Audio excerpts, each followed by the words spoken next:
यहाँ पर लिखा है द्वादश पाठ। द्वादश पाठ का मतलब होता है 12 पाठ, ठीक है। यहाँ पर सदाचार पाठ का नाम है सदाचार। सदाचार का मतलब होता है अच्छा, अच्छा मतलब अच्छा विचार, अच्छा आचरण। सदाचार का मतलब कि अच्छे आचरण को ही सदाचार, या फिर सज्जनों के आचरण को सदाचार कहते हैं। जैसे ना तुम लोग का अच्छा आचरण रहेगा, अच्छा व्यवहार रहेगा, उसे ही सदाचार की श्रेणी में गिना जाता है। यहाँ पर हम लोग इसके पहले श्लोक को जानेंगे। पहले हमारे साथ बोलिएगा, ना पृष्ठ कस्यचित् ब्रूयात् न चान्यान्ये पृच्छत जानन् अपि हि मेधावी जड़वत् लोकम आचरेत्। यहाँ पर हम इसके अर्थों को आप लोग जानो। ना पृष्ठ मतलब बिना पूछे, ना बिना पूछे। कस्यचित्, कस्यचित् माने किसी से ना पृष्ठ मतलब बिना पूछे। कस्यचित् माने किसी से, ब्रूयात् माने बोलना चाहिए, न माने नहीं, मतलब न बोलना चाहिए। च माने और हो गया। अन्याय का मतलब होता है ना जो जबरदस्ती या अन्याय पूर्वक नहीं होता है, कोई जबरदस्ती अन्याय तो पृच्छता माने पूछने। यहाँ पर जानना माने जानते अभी माने मतलब जानना माने जानना, जानता हुआ, अभी माने जानता हुआ भी माने क्योंकि मेधावी माने जो बुद्धिमान लोग, जड़वत् लोकम आचरेत्। यहाँ पर संधि बाद जड़वत् लोकम आचरेत्। जड़वत् का मतलब होता है मूर्ख के समान, ठीक ना। जैसे संस्कृत वक्त तो संस्कृत के समान, ठीक ना। तो वही कहा है जड़वत् लोक, तो मतलब जड़वत् का मतलब हो गया मूर्ख के समान। लोकम माने अपना संसार, आचरित माने आचरण करना चाहिए। देखिए तो इसका अर्थ क्या हो गया, जैसे किसी के मतलब बिना पूछे, किसी को अगर कोई बिना पूछे अगर हमसे कुछ मतलब किसी भी व्यक्ति को बिना पूछे हमें क्या करना चाहिए, नहीं बोलना चाहिए, मतलब कोई भी बात को नहीं बताना चाहिए, नहीं बोलना चाहिए। और ध्यान देखो, और अन्याय पृच्छत, देखो ध्यान से, अन्याय पृच्छत मतलब अन्याय पूर्वक जो जबरदस्ती पूछता है कि हमें बताओ, है उसे मतलब कि जानते हुए भी हमें नहीं बताना चाहिए। अगर वो कोई व्यक्ति अगर हमें जोर जबरदस्ती से अगर कोई बात अगर पूछना चाहता है तो हमें क्या करना चाहिए, जानते हुए भी नहीं बताना चाहिए। जानना भी ही मेधावी, क्योंकि मेधावी माने जो बुद्धिमान लोग होते हैं, वो वैसी स्थिति में संसार में मूर्ख के समान। समझ में आया कि ना पृष्ठ मतलब किसी के बिना पूछे, मतलब किसी के बिना पूछे नहीं बोलना चाहिए। और अन्याय मतलब जोर जबरदस्ती अन्याय पूर्वक पूछता है तो हमें जानते हुए भी नहीं बताना चाहिए, क्योंकि बुद्धिमान लोग होते हैं, जो समझदार लोग होते हैं, ऐसा वह ऐसी स्थिति में मतलब ऐसी स्थिति में जड़वत् लोकम आचरेत्, संसार में मूर्ख के समान आचरण करते हैं। ठीक है, अब इसका व्याख्या अगर हो गया तो व्याख्या को हम समझेंगे कि अगर कोई भी व्यक्ति अगर आपसे अगर कुछ पूछता नहीं है तो बहुत सारे ऐसे लोग होते हैं कि बिना पूछे ही जब तक कोई बात कहेंगे नहीं, जब तक बताएंगे नहीं, तब तक उनको चैन नहीं मिलेगा। तो यहाँ पर इसमें सदाचार के नियम में यही बता रहा है कि बिना पूछे किसी से हमें कुछ बताना नहीं चाहिए, कुछ कहने की जरूरत नहीं है। यदि कोई जोर जबरदस्ती डंडे लाठी के द्वारा या कोई भी जोर जबरदस्ती से किसी के बारे में पूछना चाहता है, किसी के बारे में जानना चाहता है, तो वैसे स्थिति में तो उसे बताना ही नहीं चाहिए, क्योंकि वैसी स्थिति में जो बुद्धिमान लोग होते हैं उनसे बचने के लिए, जानते हुए भी उनसे बचने के लिए मूर्ख के समान आचरण करते हैं, ताकि वैसे लोगों से हम दूरी बना सकें। समझ गए? और चलो इतना बात समझ आया ना। तो ये व्याख्या के अंतर्गत हो गया। ठीक, आगे देखिए यहाँ पर दिया है अभिवादन शीलस्य। बोलो अभिवादन शीलस्य नित्यम विद्धोक चत्वारि तस्य वर्धन्ते आयुर्विद्या यशो बल। अभिवादन शीलस्य का मतलब किसी का अभिवादन करना, ठीक है, किसी का अभिवादन स्वीकार करना, किसी का अभिवादन करना। नित्य माने रोज, रोज। वृद्धों सेवने का मतलब बड़े बुजुर्गों की सेवा करना, ठीक है। चत्वारी माने चार, चत्वारी माने तस्य माने उसका, चाहे उसके चाहे उसकी। वर्धन्ते माने बढ़ते हैं। आयु माने होता, आयु माने उम्र होता है। विद्या माने ज्ञान होता है। यश माने, यश माने क्या होता है? प्रतिष्ठा। और बल माने शक्ति। इतना समझ में आया? तो इसका अर्थ हो गया कि नित्य माने रोज, रोज जो अभिवादन करते हैं मतलब बड़े लोगों का जो सम्मान करते हैं, ठीक है। वृद्धों से मतलब बड़े बड़े बुजुर्ग लोग, माता पिता, दादा दादी या गुरु होते हैं ना, तो उनका हमें क्या करना चाहिए? अभिवादन करना चाहिए, उनका सम्मान करना चाहिए, उनको प्रणाम करना चाहिए, ठीक है ना। तो ऐसे लोग जो अभिवादन स्वीकार करते हैं, जो बड़े बुजुर्गों का, बुजुर्गों का या अपने गुरुजन का जो सम्मान करते हैं, अभिवादन करते हैं, उनकी चार चत्वारी उसके चार चीज बढ़ते हैं। चार चीज क्या करते हैं? उनके चार चीज बढ़ते हैं। एक तो पहला उम्र बढ़ता है, दूसरा ज्ञान बढ़ता है। पहला उम्र, दूसरा ज्ञान, तीसरा प्रतिष्ठा और चौथा शक्ति अथवा बल बढ़ते हैं। इतना बात समझ में आया? एक बात देख लो ना कि रोज बड़े बुजुर्गों, माता पिता का जो अभिवादन करते हैं, जो उनको प्रणाम करते हैं, जो उनका सेवा करते हैं, उनके उसके जीवन में चार चीज बढ़ते हैं। एक तो उसका है आयु बढ़ता है, दूसरा विद्या, तीसरा ज्ञान, प्रतिष्ठा और चौथा बल, शक्ति बढ़ता है। इतना बात समझना। अब तुम लोग से व्याख्या करा जाए लड़कियां, यदि व्याख्या आ जाए तो व्याख्या भी यही करना कि जो व्यक्ति या जो लोग अपने बड़े बुजुर्गों की सेवा करते हैं, आदर मान सम्मान करते हैं, गुरुजन का, माता पिता का, उन्हें कभी डांटते फटकारते नहीं हैं, उनकी कही हुई बातों को मानते हैं, तो वो उनके द्वारा हमें आशीर्वाद के रूप में आशीर्वाद मिलता है ना। अगर बड़े लोगों का सम्मान करते हैं तो लोग कहते हैं जिया जाएगा, है ऐसे बोलते हैं ना।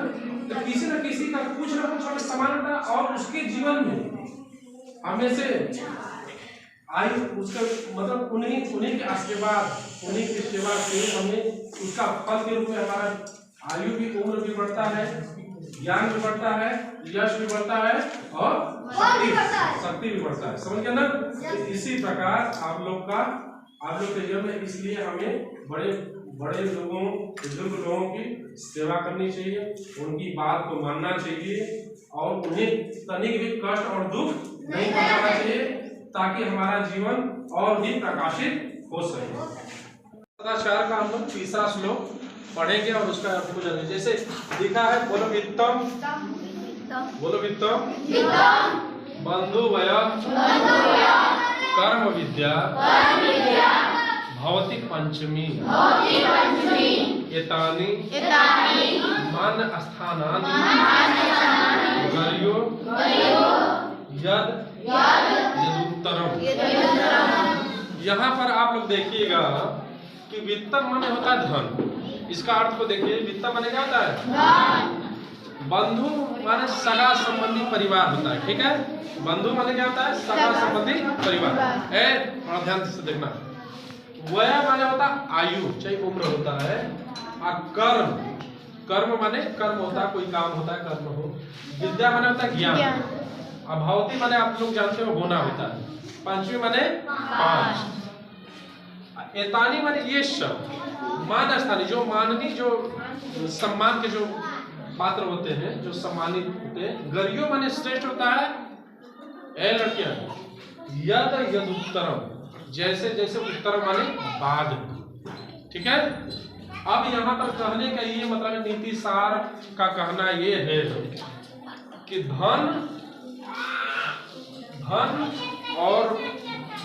धन परिवार सगा संबंधी और आयु और पांचवी चीज कर्म और पांचवी चीज विद्या होता है।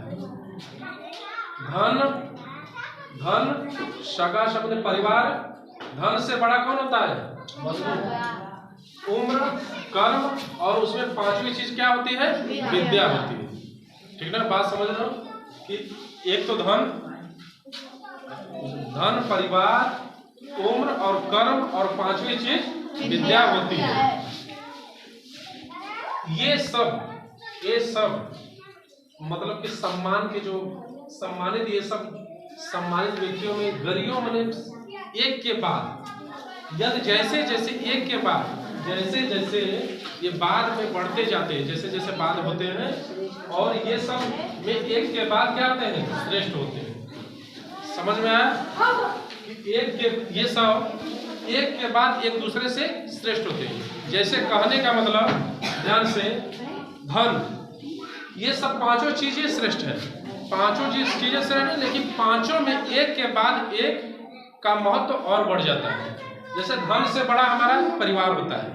ठीक है, धन से बड़ा परिवार, और परिवार से बड़ा उम्र, और उम्र से बड़ा कर्म, और कर्म से बड़ा विद्या। जैसे एक के बाद जैसे धन किसी के है, धन से और महत्व किसको दिया गया है? धन से ज्यादा महत्व दिया गया है परिवार को, और परिवार से ज्यादा महत्व दिया गया है उम्र को, और उम्र से ज्यादा महत्व दिया गया है कर्म को, और कर्म से मतलब पांचवा जो दिया है विद्या ज्ञान, ये सब में बड़ा है, सब में बड़ा है। क्योंकि ये सब सम्मानित है। जैसे एक के बाद दूसरा श्रेष्ठ दिखा रहा है ना, श्रेष्ठता को दिखा रहा है एक के बाद। देखो ध्यान से, एक के बाद दूसरा श्रेष्ठ दिखा रहा है। क्योंकि अब व्याख्या समझो कि जैसे यहाँ कह रहा है कि धन तो सबके पास होता है, लेकिन परिवार को ज्यादा महत्व दिया जाता है। समझ रहे हो ना?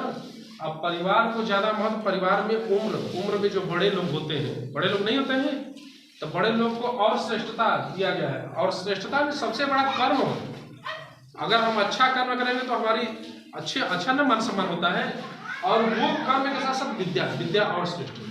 विद्या ऐसा चीज है, ऐसा धन है कि ना तो हम किसी में बांट सकते हैं और न कोई तो उसे चुरा सकता है। समझ रहे हो ना? और इन्हीं विद्या के कारण यदि हम जहाँ जिस क्षेत्र में जाएंगे, अपने स्थान या जहाँ भी जाएंगे, इस विद्या के कारण हमें सम्मान मिलेगा, हमें पूजा जाएगा। समझ रहे हो ना?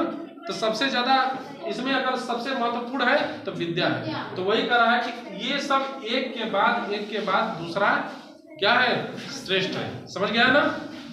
अगर कोई दिक्कत होगा पूछ लो। देखो, बोलो ब्राह्मो मुहूर्ते भेद स्वस्थो रक्षार्थम आयुषम शरीर चिंता निर्वत्य कृत नित्य क्रिया प्रयोग भवेत्। जैसे यहाँ कहना ब्रह्म मुहूर्ते, ब्रह्म मुहूर्ते माने होता है बेला, समय। ब्रह्म माने सूरज के उगने से पहले, सूर्य के उगने से पहले। ब्रह्म का मतलब यही होता है, ब्रह्मो मतलब सूर्य के उगने से पहले। तो मुहूर्ते मतलब उस बेला में बुद्धियत माने हमें जागना चाहिए। अपने स्वस्थ रहने के लिए, अपने आयु, अपने शरीर की स्वच्छता के कारण हमें स्वस्थ रहने के लिए नित्य मतलब जागना चाहिए। और नित्य क्रिया, और जो नित्य जो क्रिया होता है, जो रोज का क्रिया होता है, जैसे शौच आदि होता है ना क्रिया, तो ये सब क्रिया करने के बाद हमें किसी भी स्वस्थ रहने के लिए किसी भी अपने कर्मों में लग जाना चाहिए। रक्षा आयु से मतलब अपने कोई भी कार्य में लग जाना चाहिए। अगर ऐसा करोगे नित्य क्रिया में लग जाना चाहिए। यदि ऐसा करोगे तो अपनी आयु की रक्षा के लिए शरीर क्या होता है, चिंता मुक्त हो जाएगा, रोगों से निवृत्त हो जाएगा। अगर रोगों से बचना है तो हमें ब्रह्म मुहूर्ते बुद्धि, सूरज उगने से पहले, सूरज उगने के वेला में हमें क्या करना चाहिए, जागना चाहिए। ब्रह्म मुहूर्त में हमें क्या करना चाहिए, जागना चाहिए। स्वस्थ रहने के लिए, अपनी आयु की रक्षा करने के लिए, या फिर यहाँ नित्य क्रिया, जो रोज का नित्य क्रिया होता है, जैसे शौच आदि, नहान, अन्य मंजन वजन जो करना है, वो सब क्रिया करने के बाद हमें किसी भी कर्म में लग जाना चाहिए, कोई भी कार्य में लग जाना चाहिए। मतलब आलसी नहीं बनना है, रुकना नहीं है, हमें कोई भी कार्य में लग जाना चाहिए। अपनी आयु की रक्षा करने के लिए, अपने को स्वस्थ रहने के लिए हमें क्या करना है, कर्म करना है, ठीक है ना। और ऐसा करोगे तो शरीर की चिंता से आप क्या हो जाए, निवृत्त हो जाएंगे। मतलब आपको रोग विलास नहीं आएगा, आपका शरीर कैसा हो जाएगा, स्वस्थ रहेगा। बात समझ में आया ना। तो इसका हम लोग व्याख्या समझेंगे कि पहले तो ये जानते हो, नीति सार का यही कहना है कि हमें ब्रह्म मुहूर्त में जाना चाहिए। ब्रह्म मुहूर्त का मतलब होता है सूरज उगने से पहले ही हमें बिस्तर को छोड़ देना चाहिए। बहुत लोग सोए रहते हैं ना, लेकिन हमें सूरज उगने से पहले प्रयास करना चाहिए कि हमें मतलब पहले जग जाना चाहिए।